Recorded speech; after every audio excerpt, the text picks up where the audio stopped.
بلکہ عالم اسلام کی تاریخ کا ایک اہم دن ہے۔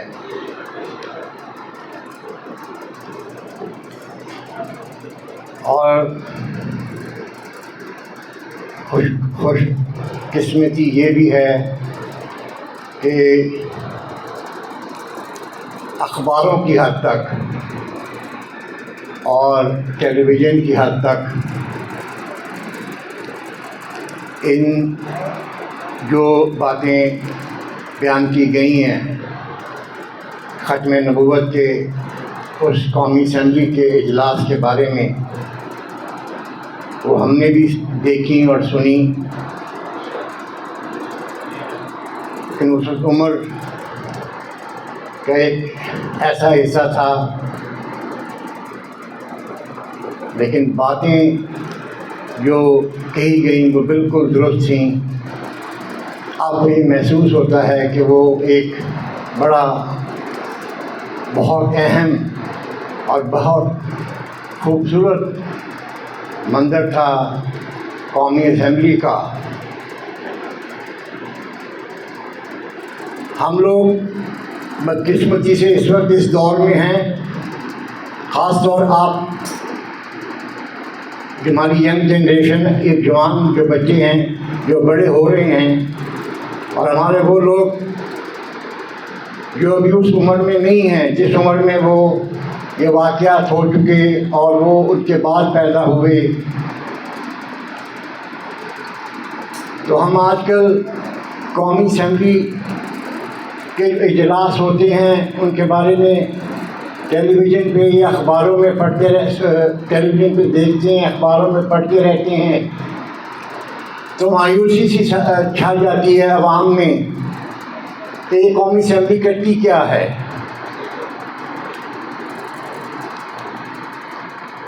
وہاں سب عوام کے نمائندے ہوتے ہیں اور وہ ایک قانون بناتے ہیں اور اس قانون پر عمل ہوتا ہے، جیسے کہ ہمارا آئین بنا، اس آئین کے مطابق ہی قومی اسمبلی نے وہ آئین بنایا،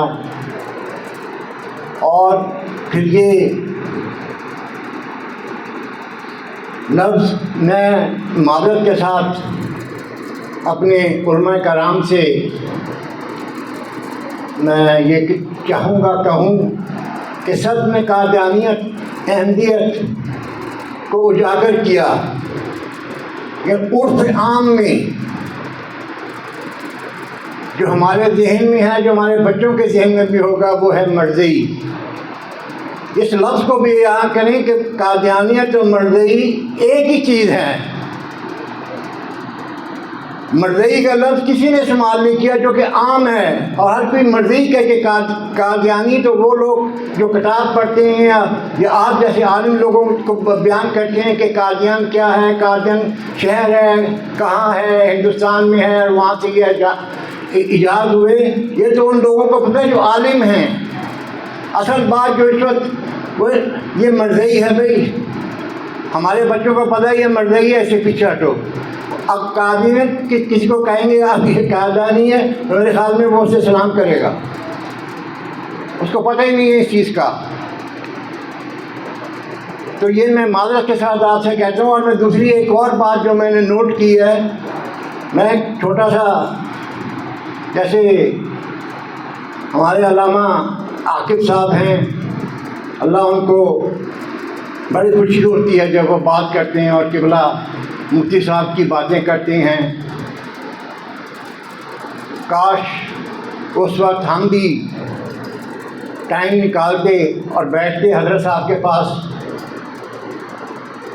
اور ہم بھی کچھ سیکھ لیتے علمی باتیں، ہم اپنے معاملات میں لگے رہے۔ وہ بھی ان کی اجازت تھی، وہ بھی ان کا کہنا تھا، وہ بھی ہم نے کرنا تھا، وہ ہم نے کیا، انہوں نے اپنا کام کیا اور وہ چیز لے لی جو آخر تک زندگی تک جب تک ان کا سانس اس دنیا میں ہے اس سے یہ لوگوں کو مستفیض کرتے جائیں گے۔ میں جو چیز محسوس کرتا ہوں میں اس کو آپ لوگوں کو بیان کرنا چاہتا ہوں۔ آپ لوگ عالم لوگ ہیں، آپ نے بڑا اچھا لفظ استعمال کیا اکتسابات، لیکن میرے لیے اور میں نہیں، یہ بچوں کے لیے یہ ایک بہت مشکل لفظ ہے. اس کو آسان کر دیتے، اس تحریر کو کہہ دیتے تو شاید یہ بچے سمجھ جاتے کہ یہ اکتسابات کا مطلب یہ تحریر ہے.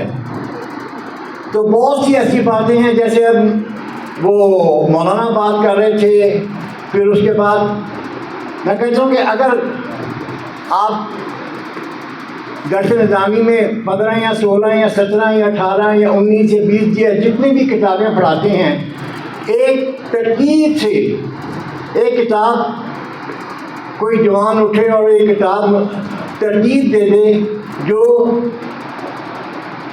سنیت کو اور دیوبندیت کو اور قادریت کی مرضیت کو اجاگر کرتی ہوئی آسان لفظوں میں اور بچوں کو مہیا کی جائے.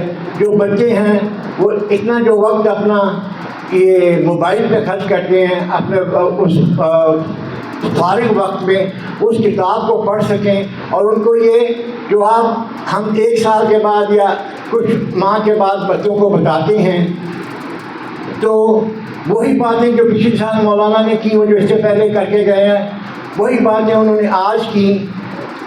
ٹھیک ہے، بات تازہ ہو جاتی ہے، لیکن ایسی تحریر آ جائے، ایسی آسانی آ جائے کہ بچوں کے دلوں میں، یہ اٹھنے والے طالب علم جو اس وقت اپنی نوخیزی میں ہیں، یہ کچھ سیکھ جائیں اور ان سے فائدہ حاصل کر سکیں.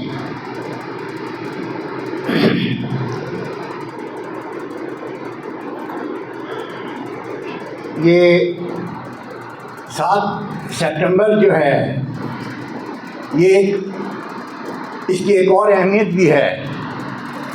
وہ اہمیت یہ ہے کہ جنگ 1965 6 سپٹمبر کو ایوب خان جو ہمارے پریزیڈنٹ تھے، جنرل ایوب خان، ان کی تقریر کے بعد پاکستان جب ہندوستان کشمیر اپنے ہاتھ سے جانے والا تھا، اس کے ہاتھ سے کشمیر، اور کشمیر پاکستان پر قبضہ ہونے والا تھا پاکستان کا، تو اس نے حالات کو موڑنے کے لیے، پاکستانی فوج کو کشمیر سے ہٹانے کے لیے، اس نے ہمارے اس بارڈر پر حملہ کر دیا، پاکستان پر حملہ کر دیا، اور ہماری توجہ جو کشمیر پر صرف چند کلومیٹر فاصلے پر رہ گئی تھی، اس کو اس نے چتر بتر کرتے ہوئے ہمیں اس طرح مجبور کر دیا کہ ہم اپنے اس علاقے کو بچا سکیں. پھر ہم نے بچایا،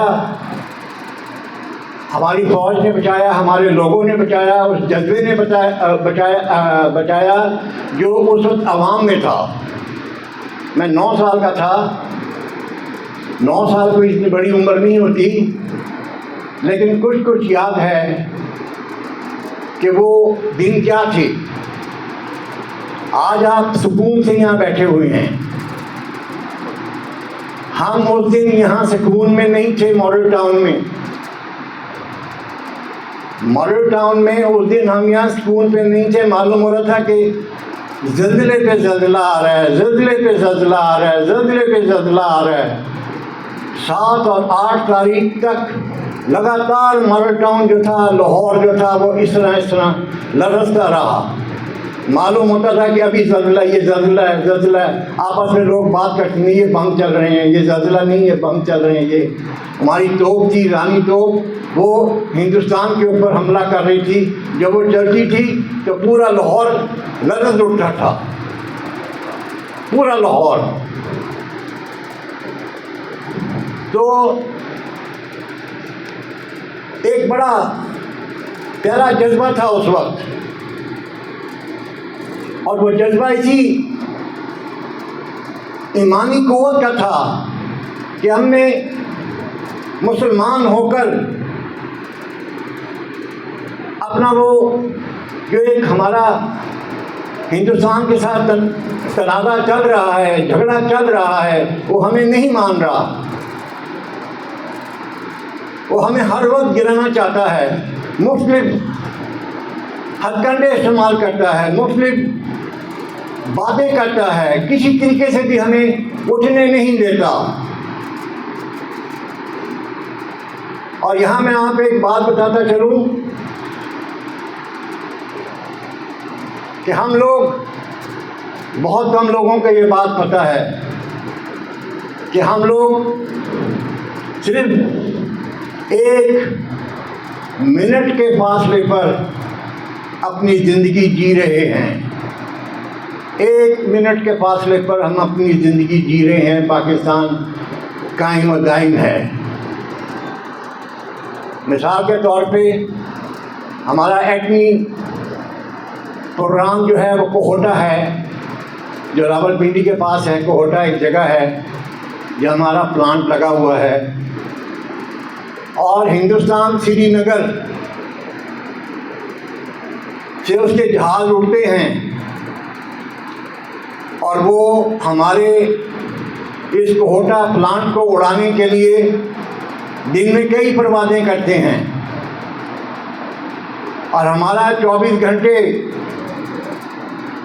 جہاز جو ہے وہ ہمیشہ اپنے چوکس رہتے ہیں کہ جو ہی اگر وہ ہم پر حملہ کرنے کے لیے آئیں تو ہمارے جہاز ان سے جیسے ہی وہاں سے وہ اٹھتے ہیں، تو جیسے وہ پاکستان میں داخل ہوتے ہیں ہمارا جہاز ان کے اوپر اڑتا ہے۔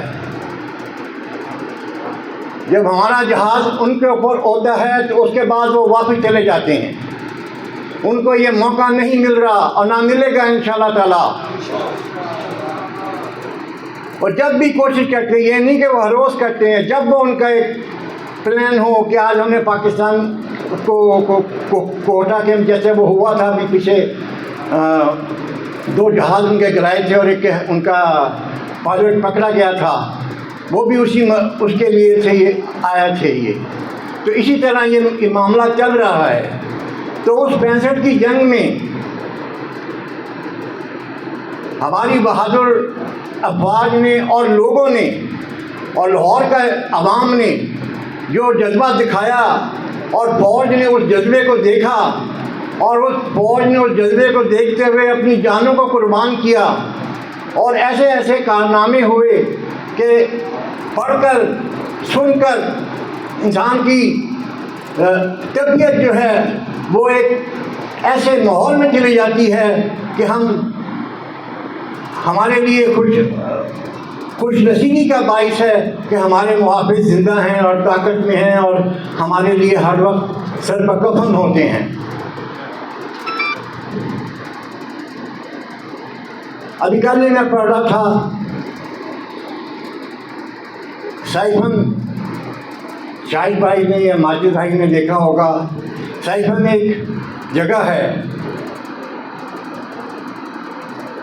جس کو بنایا گیا ہے اس لیے وہاں پانی کو یکجا کیا جاتا ہے، اور وہ ہم نے وہ پانی یکجا کر کے رکھا ہوا ہے اپنی ہماری جو ڈیفنس لائن ہے، پہلی ڈیفنس لائن ہے۔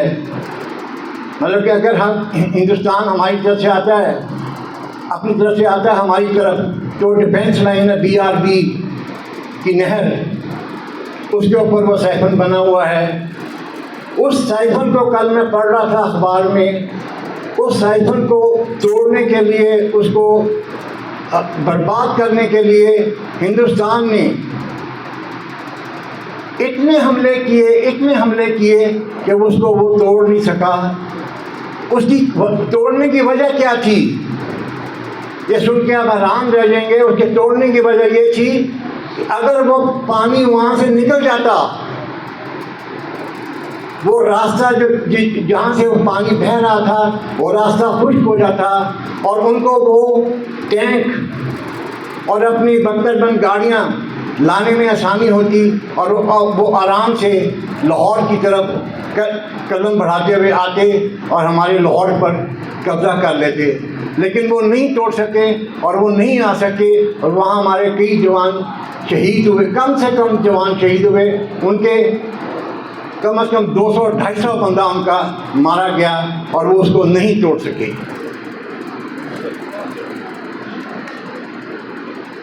تو ایک بہت بڑا یہ اسی 74 والے معاملے کو اگر دیکھا جائے تو یہ اسی کی کڑی ہے۔ ہمیں اسی لیے وہ 74 میں جو ختم نبوت کا ایک بل پاس کیا، اسمبلی نے قرارداد پاس کی، یہ اسی کی ایک مناسبت ہے کہ اسی کی حفاظت کرنے کے لیے ہم ہر وقت تیار رہتے ہیں اور رہیں گے۔ ہمارے پاس اور کوئی آپشن نہیں ہے کہ ہم اس کے علاوہ یہ کچھ اور کر سکیں۔ کیا ہم اپنی ختم نبوت کے دعوے سے ہٹ جائیں؟ ہرگز نہیں ہٹیں گے۔ ہم کیوں ہٹیں؟ ہم حق پر ہیں اور حق پر رہیں گے، اور ہمارے معاملات انشاءاللہ تعالیٰ پہلے سے بہت بہتر ہیں، اور انشاءاللہ تعالیٰ امید کرتے ہیں کہ اگر ہندوستان اب دوبارہ کبھی پاکستان کی طرف اپنی بری نظر سے دیکھے گا تو اس کا وہ برا حشر ہوگا کہ وہ رہتی دنیا تک یاد کرے گا کہ ہمارا پالا کسی صحیح ملک سے پڑا ہے۔ تو آپ لوگ اس چیز سے ابھی نابلد ہیں، کوشش کریں۔ آپ کو یہ مواد جو ہے ٹیلی ویژن پہ بھی مل سکتا ہے، آپ کو یہ مواد اخباروں میں بھی مل سکتا ہے، آپ پڑھ سکتے ہیں۔ کل یہ جن لوگوں نے میں اخبار لانا بھول گیا، اسمبلی کی جو سرکردہ لوگ تھے، جن لوگوں نے قرارداد منظور کی، ان کی تصاویر آئی ہوئی تھیں اس کے اندر، اخبار کے اندر، جیسے مولانا نورانی صاحب، مولانا عبدالستار خان نیازی، ذوالفقار علی بھٹو، یحییٰ بختیار، اور اس کے بعد مولانا مفتی محمود فضل الرحمان کے والد صاحب، اور اس کے بعد پھر مسلم لیگ کے لوگ، اس کے بعد خان عبدالقیوم خان، عبدالقیوم خان، خان عبدالولی خان، یہ سب لوگ چیدہ ہمارے جو ممبر تھے پارلیمنٹ کی، سب کی تصویریں آئی ہیں۔ آپ اگر وہ دیکھیں تو آپ کو دیکھ کے پتہ چلے گا کہ یہ لوگ وہاں موجود تھے۔ تو پوری ایک لمبی داستان ہے جو آپ کو کسی وقت انشاءاللہ تعالیٰ پورا اس کے اوپر ایک لیکچر دیا جائے گا انشاءاللہ تعالیٰ کہ پاکستان کی سالگرد کے لیے۔ اب میں آپ سے یہی دعا کرتا ہوں کہ جو باتیں آپ سے کہی جاتی ہیں کہ خدا کے لیے ان باتوں کو غور سے سنیں، اور یہ آپ کے لیے سبق آموز باتیں ہیں۔ مہربانی، خدا حافظ۔